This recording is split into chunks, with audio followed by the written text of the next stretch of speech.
Perquè en Javier m'ha enviat un vídeo que està molt bé i és per, d'alguna manera, arrodonir, posar el que en castellà diuen la guinda del pastel en aquesta intro, des d'escoret i el més humà a les nostres científiques convidades d'avui. Escolteu això.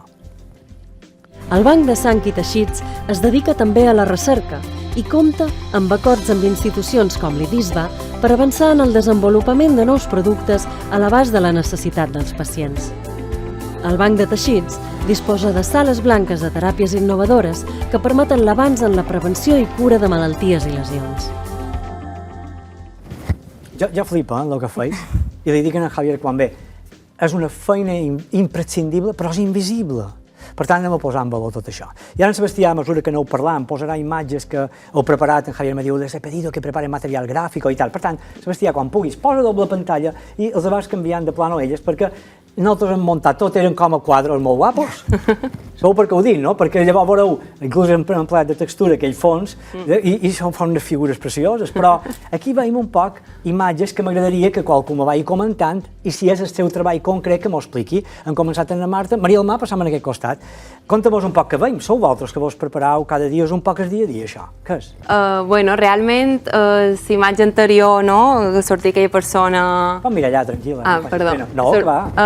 Bé, això seria més la feina de na Marta, que seria la responsable de producció, que li deim nosaltres, i realment és l'encarregada de fer feina amb les cèl·lules i dins d'aquestes sales especials que també, bueno, que haurien d'explicar un poc, no?, és l'àmbit en el qual hem de fer feina, perquè jo crec que és una de les característiques més curioses de les teràpies avançades. I ara me diu que és aquell bocí de carn, això sí que deu ser que és cordó umbilical. Això és un cordó umbilical, sí. I ara me voleu explicar, fer pausa, Sebastià, fer pausa, passa un poc més endavant i poses cordó, deixa fer això aquí, però llavors en veurem més de bocí de carn d'aquesta, però me voleu dir que feis, pot venir Plató, que feis amb el cordó umbilical i llavors veurem també una còrnea, que m'ha enviat un petit vídeo. És a dir, quan parlant de teixits i teràpies, se diu així, avançades, és perquè esteu emprant aquest tipus de teixit, en aquest cas cordó umbilical, per què, per exemple? Expliqueu-nos, ja sé que per vosaltres no res, però per nosaltres és un aprenentatge impressionant. Qui m'ho explica? Marta? Bueno, sí, t'ho puc explicar jo. Endavant. En aquest cas utilitzem el cordó per extreure cèl·lules mare mesenquimals. Però cada paraula és xino per nosaltres, cèl·lules mare, això ho hem sentit a dir, i m'ha dit una altra paraula. Per extreure del cordó les cèl·lules mare mesenquimals. I què vol dir això? O sigui, coïm el cordó, el sometem a una digestió i tal, i aquest cordó és molt ric en cèl·lules mare, que en aquest cas són cèl·lules mare mesenquimals, que les cèl·lules mare tenen unes característiques molt específiques, molt essencials, com que, per exemple, són que provoquen una regeneració de teixits. De teixits, però quins? Tots? La cèl·lula mare serveix per tot? Explica'm-nos què és per ser una cèl·lula mare i com l'hem d'entendre el neòfit. Perdona la ignorància, jo vos he de baixar a terra perquè vosaltres esteu molt amunt d'investigació, però nosaltres volem posar en valor, insisteix, i entendre el mínim. Perdoneu-nos, Són cèl·lules que tenen unes característiques molt especials. No tenen totes les característiques, tenen característiques molt... Ai, perdó. No, va molt bé. És que sé que el cap te va més ràpid, no te preocupis, és normal. Perfecte. O sigui, perquè jo, el que he entès fins ara, cada teixit del cos té unes cèl·lules que tenen unes funcions ad hoc per aquell teixit, diríem, no? Estan pensades les desfetges, les del cervellet, bueno, ja no entenc, però d'aquestes si en tenc una, que ha dinat i està pèndol, la neurona que tenc. A part de bromes, sí, és per rebaixar un poc la tensió i d'anar aprenent, però llavors la cèl·lula mare vol dir que és una cèl·lula que llavors se pot adaptar a qualsevol teixit perquè és capaç d'adaptar-se, t'ho dic de manera superbàsica, explica'm-nos un poc més. Sí, se pot diferenciar, se pot transformar a diferents tipus de cèl·lules, sí. I se treu del cordó umbilical? Se pot treure diferents teixits, com per exemple de la medul·la òssia, de teixit adipós, que seria com a la grassa, de cordó umbilical. Hi ha diferents fonts de cèl·lules mare, també, per exemple, del limbe, que després ho explicarem també. Sí? El limbe què és? El limbe és la zona de transició entre la còrnia i l'esclera, és a dir, entre la part blanca i la part de color de l'ull. Ah, Sebas, passa el vídeo un poc en avant. És un poc més en avant, és un trosset de vídeo que aquí ara més en avant veuràs. És igual, passeu així, nosaltres m'agrada fer la televisió així senzilla i propera, i és un vídeo que vendrà després, ara el veuràs, veus dels quadros tan guapos que he vist. És això? Què és això? És una còrnia? Això és una còrnia sencera, sí. I què feis ara mateix, per exemple, aquí, Marta? Pareu en pausa, Sebastià, pareu en pausa, és igual, posa el vídeo aquest en pausa, així mateix, ja està bé, ara mos explicarà. Digues. Com estem posant a punt aquesta tècnica, el que estem posant a punt nosaltres ara mateix és extreure cèl·lules mare limbars d'unes biòpsies que ens envien els oftalmòlegs. El que nosaltres estàvem fent aquí era estudiar com eren les diferents parts de la còrnia per coir mans per poder dur millor a terme aquestes teràpies. I que és humana, per cert. Sí, és una còrnia humana, sí. Vam parlar un dia aquí del tema amb en Javier i també amb una doctora que va venir, vam parlar fa 2 mesos del tema de mèdula òssia, precisament. Van dedicar un programa pràcticament en aquest tema. Brutal, la donació de mèdula òssia. Van deixar clar que si fa mal, que si no fa mal, de com se treu, de coses, això va ser superinteressant. Sebastià, posa-ho i quan vegeu una cosa del que passeu a Aina, per favor, també m'ho deixa, perquè vosaltres esteu... Aina, què vols que mostrem, per exemple? És a dir, jo crec que... Perquè si no faig xerrar, tots tenen Marta, i na Marta ja està. Ho deixa descansar un poquet, Aina, digues. Jo crec que hem de posar en context on se desenvolupen o on se pot produir aquest tipus de cèl·lules, perquè, clar, tu dius laboratori, tothom coneix el concepte més o manco de laboratori. Cert. I, clar, nosaltres aquí en el banc de teixits hi ha unes sales blanques que bé... Què vol dir que siguin sales blanques? Són esterilitzades? Sí, són unes sales on se controlen la pressió, la humitat... És a dir, són unes sales molt controlades en un ambient... Sí, tant pressió com temperatura i l'aire que entra i surt, diguéssim. I, per exemple, tot l'aire que entra en aquestes sales ha passat per tota una sèrie de filtres, per tal molt assegurant que l'aire que entra és el més asèptic, estèril que podem aconseguir. Perquè el que estàu manejant ha de ser totalment... Sí, perquè aquests filtres se diuen filtres EPA, i són com molt potents i com que el 99% de les partícules queden allà. Me'n recordo l'època del Covid. Sí. I clar, també hi ha diferents graus d'esterilitat, que van de D a és com a la cabina de seguretat i l'ambient que ha de ser més estèril, i després B, les sales de producció, C, els vestuaris, i D, també els vestuaris. I has d'anar vestit, cada vegada que passes un grau, les condicions són com a més estrictes. M'ha de dir el pensament, Aina, perquè anava a dir, el vostre dia a dia és anar vestides així i estar hores vestides d'aquesta manera, inclús amb bueres transparents que vistes, com ara veiem aquí en el microscopi. Com has fet feina així? Explica-m'ho un poc. Bueno, és el meu dia a dia. És el teu dia a dia, no? Molt bé. Sí, bueno, còmode no és. T'has d'anar acostumant? I passes molta calor, la veritat. Passes molta calor? Sí. Però no pots aire condicionat, o no n'hi ha? És que també està controlada la temperatura. No podem posar ni molt alt ni molt... Si no pot posar un aire així perquè ara tenc una calorada. No. Esteu bé, per cert, aquí? Sí, estem molt bé. Molt bé. Perdona la broma, digues. Que no és molt còmode i com el que ha explicat ella, a cada grau, a cada sala, te vas posant més capes de roba.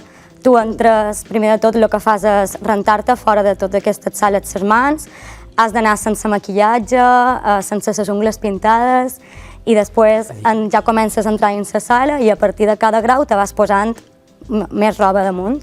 Comences amb un pijama estèril i després amb un mono completament asèptic, amb un buzo, amb bueres, amb guants estèrils, cobrebotes... Ara són jo que t'he dit el pensament i dic, per què vaig triar aquesta carrera? No ho sabien, això, no ho sabia. Mirem un poc més el vídeo i me contau... Tu la pausa, posa pausa aquí. Jo feia un poc la broma, perquè hem muntat... Aquí és igual, Sebastià, aquesta o l'altra, la que ve, és igual, aquestes imatges que venen. Què estan veient? Això és el microscopi, vull entendre, però qui fa feina amb aquestes imatges d'aquí? Què són, això, per curiositat?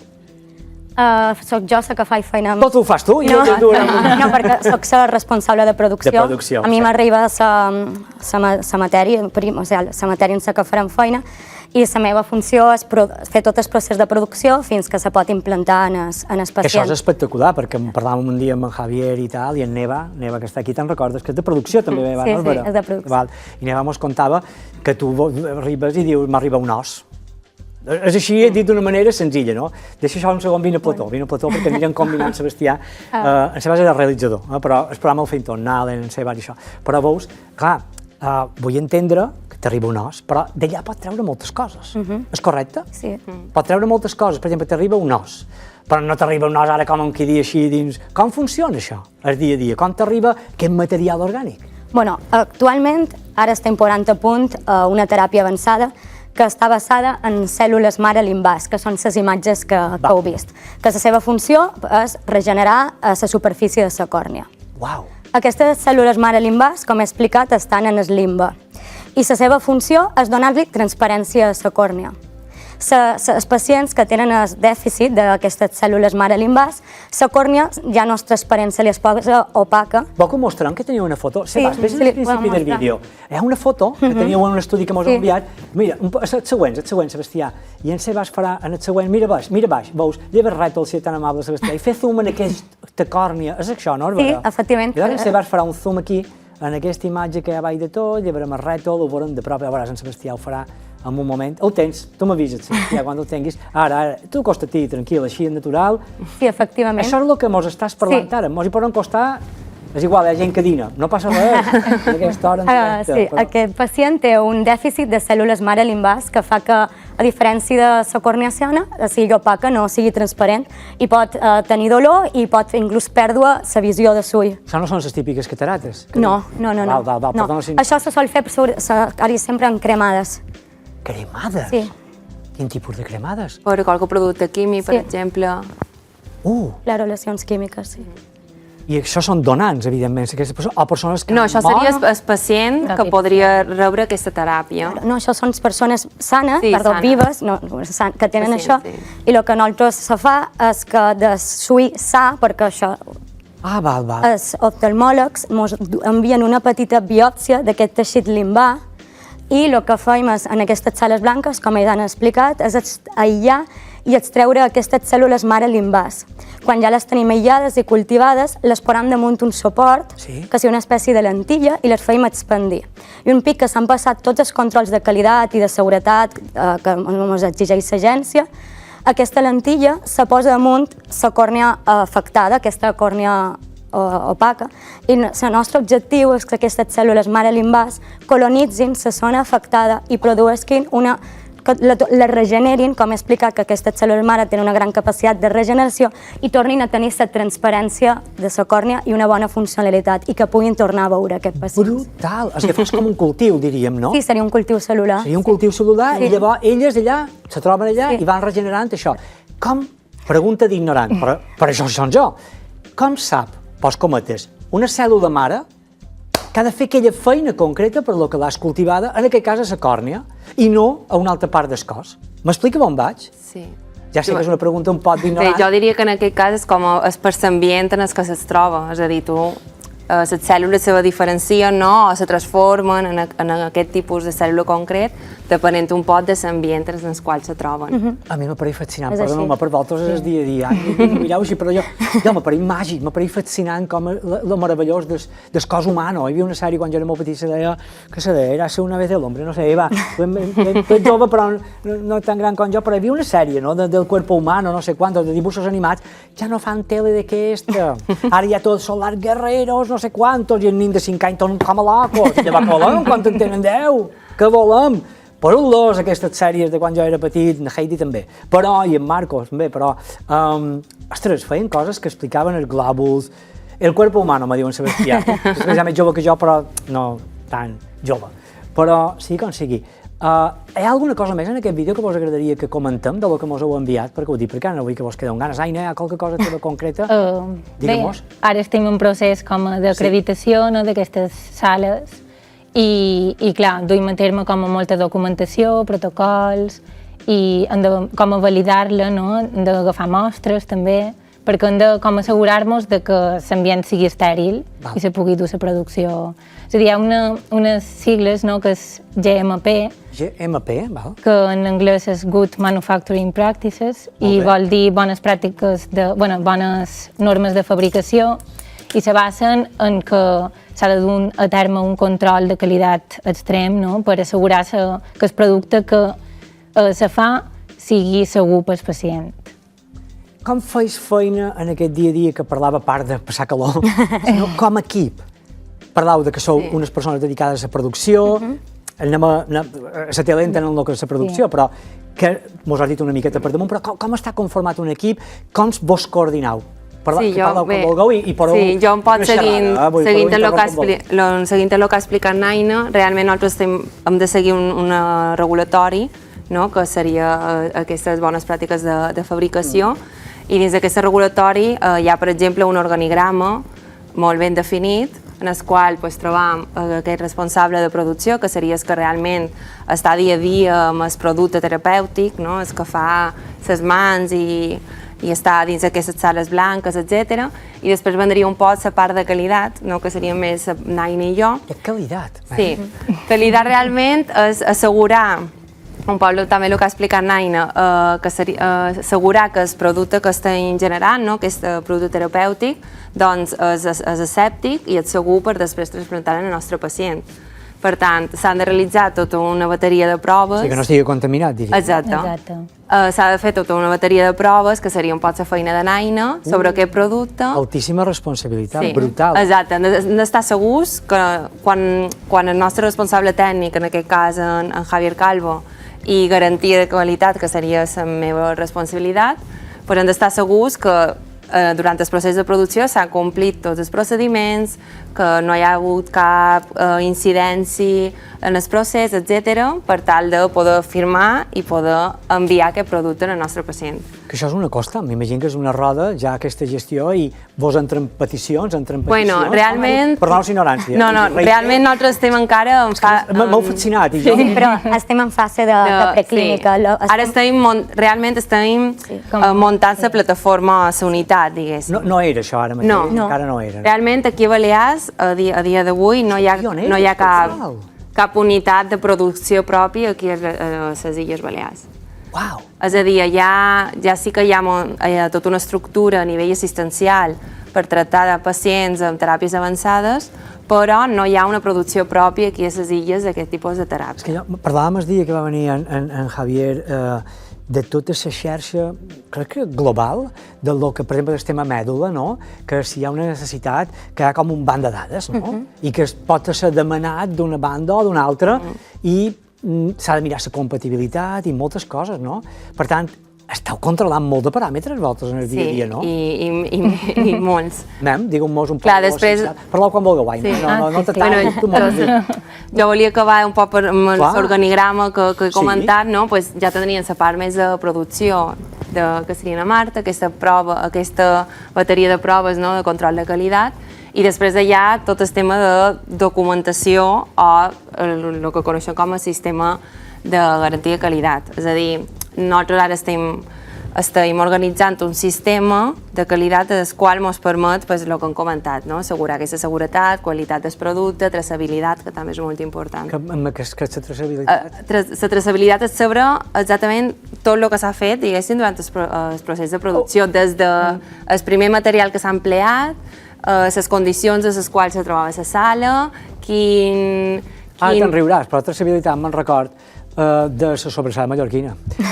No, no riureu, però per complir unes normes de la DO de sobrassada han de saber de quina granja, de quin port, que estigui en condicions, que no sé què, d'on ve, i tot està etiquetat i regulat. I l'etiqueta final, si no hi ha aquestes dades, no és sobrassada mallorquina, és fet a Mallorca.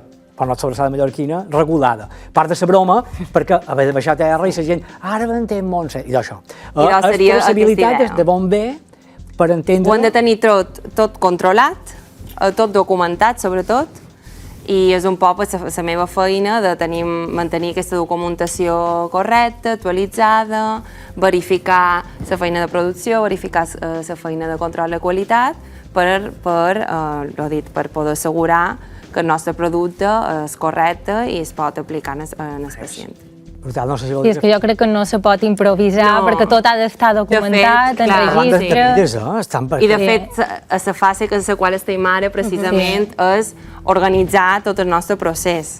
És a dir, estem encara en fase de documentació, de validacions dels nostres processos, perquè tu a l'Agència del Medicament, a l'Agència Espanyola del Medicament, li has de demostrar que has fet les coses bé, és a dir, que has seguit uns protocols, que que has validat els teus processos, per tant ha d'estar tot superben traçat, documentat, i això és una feinada. Cada cosa en la seva etiqueta, amb el seu número d'equip, amb el seu número de material. No m'he equivocat en l'oso sobrassada. No, gens. Nai ni jo vivirem entre etiquetes. Sí, donant números, sí. Insisteix, són molt de paràmetres, però reiter, sou conscient de l'altíssima responsabilitat que tenen aquestes tres cracs? Vosaltres sou conscients cada dia del que manejeu? Jo crec que encara no, però quan s'arribi el moment... És brutal, Jo des de fora dic, no sé, vull dir, el tema de mètode d'oci, l'altre dia en parlàvem, ara el tema que parlaves tu de cèl·lules mare i tot això, però clar, aplicacions ad infinitum, hi ha moltes coses, no?, que se poden fer des d'aquests materials que manegeu cada dia. Què és el que, ara diré un d'ells, per molt comercial, però què és el que més surt, perquè m'ho entenguem, no? Què és el que més se demanda d'un hospital? Parlant de tot, o parlant de quantitats accidentats, reconstruccions, teixits, què és el que demanden més els hospitals? Perquè al final crec que són tots els hospitals que li demanen el banc de teixits, i el banc de sang, no? Però el banc de teixits és de menestejar aquest tipus de teixit. Com funciona un poc això? Si voleu parlar, si no, li demanarem a Javier un altre dia, que ja... És que reiter preguntes perquè la gent... Sí, és que realment nosaltres no funcionam 100% igual que el banc de teixits. És a dir, la idea de la unitat de teràpia avançada, realment tu només te centres en un o dos productes, és a dir, no tenim tot un ventall de productes disponibles com és el cas del banc de teixits. És un bon apunt, molt bé. Exacte, per exemple, com ha explicat a Marta, nosaltres ara ens estem centrant en la teràpia per insuficiència limbar, però en un futur pot ser obrir per altres productes, no? I vas fent com un darrere l'altre, perquè clar, el procés per poder produir no és ràpid ni ha de ser escalonat. Per què vareu triar aquest projecte concret, per exemple, de la teràpia limbal, ideis, o l'altra cèl·lules mare? Bé, és el mateix, no? Les cèl·lules mare en la teràpia limbal és aquesta. Sí. Per què aquesta i per què no una altra? Ha estat una decisió de la institució? Bé, realment ha estat un poc una decisió estratègica, diríem. La responsable tècnica també, Neva Martínez, també tenia experiència prèvia amb aquest tipus de teràpia, per tant, ja que era el primer pic, no? Com ens aventuràvem en aquest... Exacte. I així ja anàvem un poc sobre segurs de quines eren les passes a seguir. O sigui, això acaba de... Quin temps fa que feia feina amb això? Bé, na Marta per 12 que més, no? Sí, jo ara deu fer 2 anys. Però varen començar amb les cèl·lules mare de cordó umbilical i ara crec que des de juny o així han començat amb les cèl·lules mare limbàsques. Vam parlar de futur, de projectes. Hi ha coses en marxa que vulgueu comentar, que diguis ara el següent que posarem en marxa? No sé si vol parlar de res, també. Jo crec que, clar, és que mantenir una sala blanca no només en plan és fet d'instal·lar-la, sinó després el manteniment requereix bastant de dobbers. Perquè, clar, un pic se posi a punt, la sala, no? Després el manteniment, el cost, perquè s'han de fer neteges periòdiques de la sala, s'ha de mantenir en condicions estèrils. Que no és entrar a grenar i fregar com a casa. No, s'han d'emplear productes especials i clar, i tot ha de ser estèril. I això significa paralitzar els processos. Si has de fer net, aquest temps X, 48 hores, 24, no ho sé. Això és el cas d'anar coordinant. Aquests mesos, sí, validarem els processos de neteja. Això és precisament un poc que estem, la feina que feim ara, i és pensar com coordinar una cosa amb l'altra, validar els processos. Vull dir, tot s'ha de planificar abans, després ho fas, i després veus quan surt i treus unes conclusions. I després millores, és com un poc el procés. El que dèiem, ciència. Que això és un poc el concepte de qualitat, realment. Sí, totalment. I alguna cosa més que vulgueu comentar dels projectes? Jo crec que és important, que no sé si ho han dit, que realment el nostre objectiu amb aquest tipus de teràpia és arribar a un assaig clínic. És a dir, un assaig clínic, però tu abans, per què li deies teràpia per se? Perquè la gent li diu teràpia i diu, me vaig a fer un massatget, me vaig a fer teràpia. Per què li deies teràpia? Realment tenim teràpia avançada, però seria un tipus de tractament. En aquest cas se diu un tractament innovador, no? Que utilitza, pot ser cèl·lules, pot ser una teràpia gènica, en la qual també pots modificar alguns gens, o bé també fer com una mescla d'aquest tipus de teràpia que seria l'enginyeria tissular. Enginyeria tissular? Enginyeria tissular. Tissular de teixit. De teixit. Sí. I l'enginyeria tissular intentes emplear aquestes cèl·lules amb un tipus de matriu tridimensional o amb un tipus de suport. Per exemple, el segon projecte en el qual estem fent feina és precisament amb una matriu, amb aquestes cèl·lules mesenquimals de cordó, per afavorir la regeneració en un cas d'osteoartritis. Per exemple, vull dir, són moltes les aplicacions que poden treure de les teràpies avançades, vull dir, les opcions són molt àmplies. Per arribar, com deies, Maria del Mar, a un assaig clínic. Això són paraules majors dins la vostra, no? Què és per ser un assaig clínic i com s'hauria d'arribar a aplicar? Què és en si mateix? Qui ho vol dir? No faig xerrar ella, ara he dit ara que xerri. Bé, realment un assaig clínic en fases primerenques que se coneix és testar la seguretat del teu producte. Però amb humans? Amb humans, per això ho dic, que són ja paraules majors. Sí. Cerques pacients que donin el seu consentiment per participar en aquest assaig i demostrar així la seguretat del teu producte. Després tens objectius secundaris, que òbviament és demostrar l'efectivitat d'aquest producte, però sobretot sempre se cerca la seguretat abans de l'efectivitat del producte. Això és imminent o és un tema que va per llarg. Va per llarg, perquè llavors hi ha tota una regulació, supos. Exacte. No només és la regulació de producció, que és la que ara molt estem topant, sinó després ens hem de coordinar per tots els comitès ètics, també financiació per l'assaig, ajuda per dur a terme l'assaig, vull dir, és un procés... O sigui, també necessita una financiació al làtere a tot el que és la part de producció. Sí. Posta la ciència... És molt car. Lenta i car. Molt costós. Jo crec que s'ha de mirar a llarg termini, perquè els beneficis que pot donar són immensos a llarg termini. Però mos feren una vacuna en 2 dies. Sí, perquè hi havia financiació. Hi havia interès. Interès darrere. Gràcies per dir-ho l'altre. Jo no me sol banyar més jo en aquest programa, però que els convidats ho diguin, m'agrada molt. Hem parlat aquí amb en Xavier, amb en Albert, el bioquímic que tenim, moltes vegades hem parlat de tema de farmàcia, de tema dels interessos que hi ha, hem parlat de diferents temes, de Covid, m'agradaria que fos un tipus fantàstic també com vosaltres, no? Però aquí se mouen molt d'interessos. Ja he fet un poc una ironia, perquè també un metge neurocirurgià, que li tocava venir avui, però li vaig dir, saps què?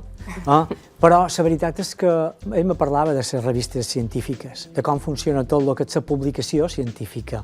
Clar, tu dius, ostres, això ho venim de publicar, guanyant prestigi, el que deien, ser popular és una cosa, popular pot ser un cap de fava amb orelles que ha robat, i se fa popular, de populo, no? Ja està. Però jo això els deia una conferència als joves periodistes fa uns anys, els deia, aneu a cercar sempre el prestigi professional, aquella marca personal, aquell projecte personal. La popularitat ve o no, és intrínseca. Ara vull sortir per la tele.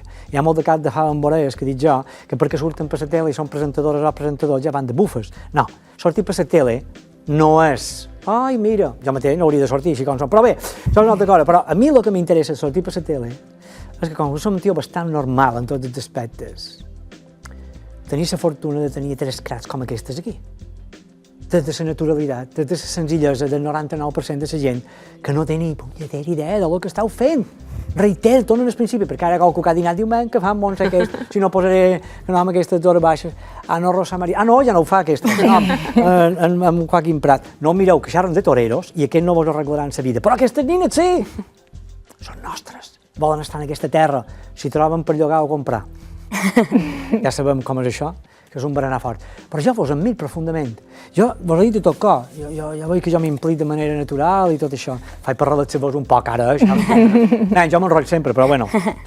Però jo quan revisava els vostres currículums, li he enviat un missatge a en Javier i li he dit, Javier, les voy a dedicar tot el programa. Que no pot ser, venen 3 persones, 3 figures, que crec que mos han de portar un valor i el que deia, sortir per la tele. No és sortir per la tele.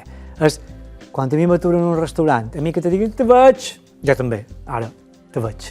Jo només som un simple recepcionista d'un hotel o un cambrer, que aquell dia, potser tinc un mal dia, no vull, estic beníssim, però potser tens un mal dia i has de somriure.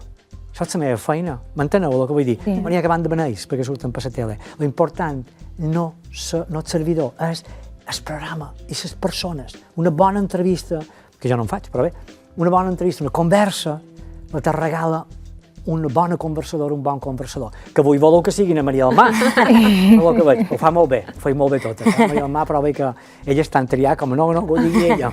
Per part de bromes, aquest currículum són una passada. I jo com a simple ciutadà d'aquesta terra, a mi em fa sentir orgullós. Perdona-me, però vol dir de tot cor. Aquí han vengut cantants i escriptors, i també, què fes per desconnectar? I aquí anava amb aquest rotllo. Perquè, 47 minuts de tele, 47 minuts de televisió dedicats a ciència, en directe, per Formentera, Eivissa, Menorca i per tots vosaltres. Hi ha una dona que no és Rafaela, sort que molt va cridar, no sé qui és, però és de Menorca, diu, són de Menorca, perquè se va queixar, perquè vos programa cada dia i li encanta. Besades. Jo sempre ma mare m'ho diu, tu t'agrada molt Menorca? Dic, sí, ja m'hauria d'haver casat amb una menorquina, però sou un fredí fins que la trobi. Però és igual. Però la qüestió és que aquesta dona va telefonar, se va queixar. Fixeu-vos si hi ha gent que escolta el que menys t'esperes, qui menys t'esperes te veu, perquè una al·lota que va venir xerrava de Los Angeles i l'Alma i no sé quant, i que la dona li va caure bé, i va telefonar, diu, en Montse n'hauria de dur aquests convidats. Li va dir, Rafael, hem de dur tota casta de gent. Tothom té una història. Tu també, vols venir de Menorca? Vine cap i veuràs. Farem això. Esteu més relaxades, esteu bé? Sí. Hem parlat un pot de tot. Jo crec que sí. Sí, ara venia en aquesta part que vos deia de com desconnecteu, perquè he començat la part humana, hem fet mitja hora llarga de tema de teràpies avançades, però no vull deixar res que digueu, ai, no hem parlat d'això. Ara veuràs, Eva, hi ha res que vulguis que diguin més? Anem bé.